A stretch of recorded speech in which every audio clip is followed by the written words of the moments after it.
hidrogênio domina conversações em Alicante. O corredor energético H2Med em discussão na Cimeira Euromediterrânica. Putin não recusa continuar a trocar prisioneiros com os Estados Unidos e ameaça dizimar a Ucrânia se continuarem a cair mísseis em solo russo. Brasil eliminado pela Croácia. Croatas seguem para as meias-finais do Mundial do Qatar.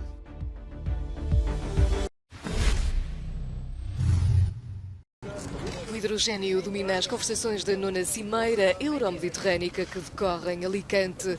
À margem do encontro, os líderes de Espanha, França e Portugal acertaram os últimos pormenores do projeto de gasoduto H2Med entre Barcelona e Marselha, com o sinal verde da Comissão Europeia. Os custos da infraestrutura rondam os 2.500 milhões de euros, revelou o primeiro-ministro de Espanha, Pedro Sánchez. O H2Med, que estará operacional no final desta década, poderá transportar, como disse a Presidente da Comissão, 10% do consumo de hidrogênio da União Europeia até 2030, ou seja, aproximadamente 2 milhões de toneladas por ano. Ao garantir 10% do consumo anual da União Europeia, o projeto lançado em Espanha vai reforçar a autonomia energética do bloco europeu. Para além do corredor entre Barcelona e Marselha, o H2Med vai incluir uma ligação energética entre a cidade portuguesa de Celúrico da Beira e Zamora. O presidente russo, Vladimir Putin, diz que a Rússia não se recusa a trabalhar noutras trocas de prisioneiros. A declaração de Putin surge depois de Moscovo ter trocado a estrela do basquetebol norte-americano, Brittney Griner, pelo traficante de armas, Viktor Bout. São possíveis outras trocas? Sim, tudo é possível. Este é o resultado de negociações e da procura de compromissos. Neste caso, foram encontrados compromissos e não nos recusamos a continuar este trabalho no futuro. Se este comentário poderia indicar algum tipo de entendimento, Putin tinha uma mensagem mais preocupante para Washington sobre a guerra nuclear. Após o sistema de aviso de ataque de mísseis receber um sinal, centenas dos nossos mísseis estão no ar do nosso lado. É impossível detê-los, mas continua a ser apenas uma resposta. Isto significa que a queda de mísseis inimigos no território da Federação Russa é inaceitável. Eles continuarão a cair, mas o inimigo será dizimado, porque é impossível interceptar centenas de mísseis. E isto, é claro, é um sério dissuasor. As declarações de Putin foram feitas após uma reunião dos países parceiros euroasiáticos, durante a qual acusou elites ocidentais de deliberarem fomentando o caos e agravando as tensões globais por razões ideológicas. Oficiais ucranianos declararam que as forças russas militarizaram ainda mais a central nuclear de Zaporizhia, levantando receios de que a maior central atómica da Europa possa vir a ser utilizada como base para disparar em território ucraniano e aumentando assim os perigos de radiação.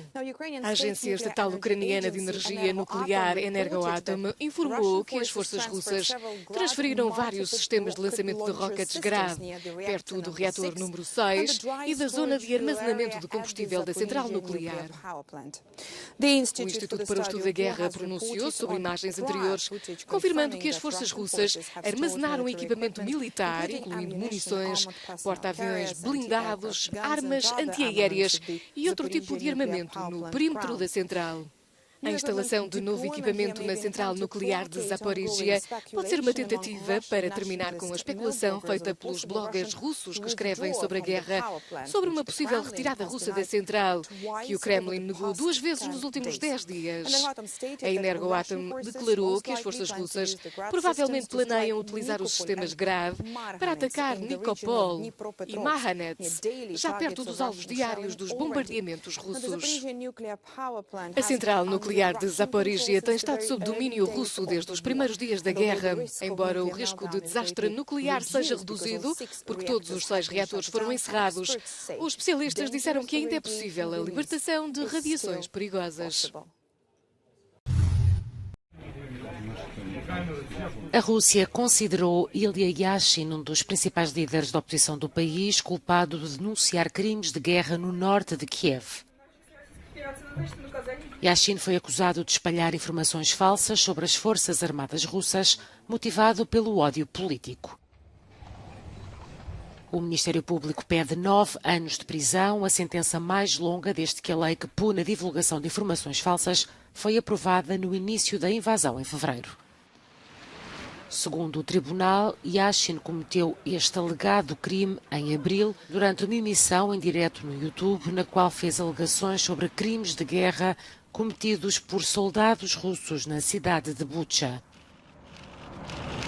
Aliado do líder da oposição, Alexei Navalny, que cumpre 9 anos de prisão, Yashin é um dos poucos políticos críticos do Kremlin que não deixou a Rússia desde o início da guerra.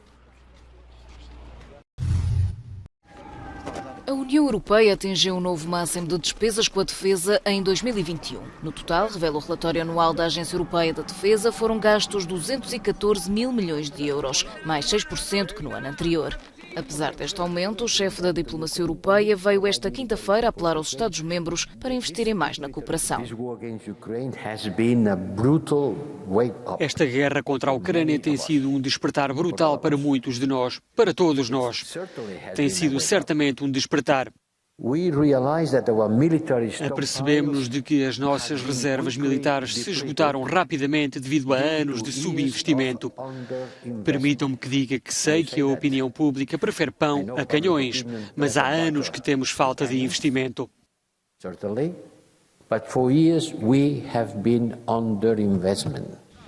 Um investimento insuficiente, diz Borrell, apesar de na União Europeia se verificar um crescimento contínuo das despesas com a defesa desde 2014. Estados como França defendem também um reforço do poderio militar comunitário. Atualmente, no campo da defesa, os países europeus dependem sobretudo dos Estados Unidos e da NATO. Desde a invasão russa da Ucrânia, em fevereiro, a Europa recebeu dezenas de milhares de soldados norte-americanos. Mais de 2 dezenas de pessoas foram detidas por contrabandear migrantes para a Europa, utilizando a fronteira polaca com a Bielorrússia. A operação foi coordenada com a Europol e envolveu as forças de segurança da Polónia, Estónia, Alemanha, Lituânia e Letónia. A Polónia reforçou a patrulha fronteiriça.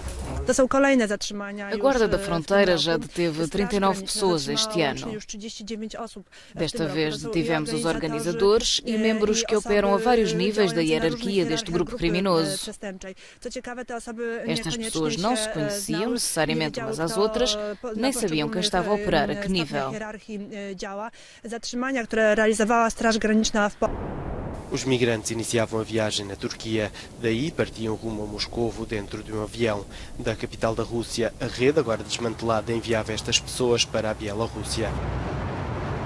Depois de conseguirem atravessar a fronteira com a Polónia, os contrabandistas utilizavam transportes clandestinos para fazerem chegar os migrantes à Alemanha, o destino final.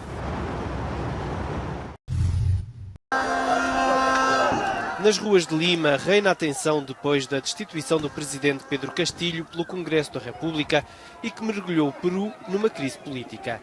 A vice-presidente, Dina Boluarte, assumiu os comandos, tornando-se na primeira mulher a ocupar o cargo de chefe de Estado. Os protestos fizeram-se sentir em várias cidades do país. Os manifestantes não reconhecem a legitimidade da Boluarte e exigem eleições antecipadas. A nova presidente espera, no entanto, cumprir o cargo durante os restantes 3 anos e meio do mandato. Dina Boluarte defende que o Peru necessita de estabilidade, pois teve 6 presidentes nos últimos 6 anos. Sei que há algumas vozes a pedir eleições antecipadas e isso é democraticamente respeitável. Penso que assumir a presidência é uma oportunidade para abordar o que está a acontecer com o país. Mais tarde, em coordenação com todos os partidos políticos, poderemos procurar alternativas para redirecionar o destino do país. Entretanto, o ex-presidente Pedro Castilho, que se encontra detido na prisão de Barbadillo, em Lima, pediu asilo ao México. A informação foi confirmada pelo ministro mexicano dos Negócios Estrangeiros, Marcelo Ebrard, numa publicação na rede social Twitter.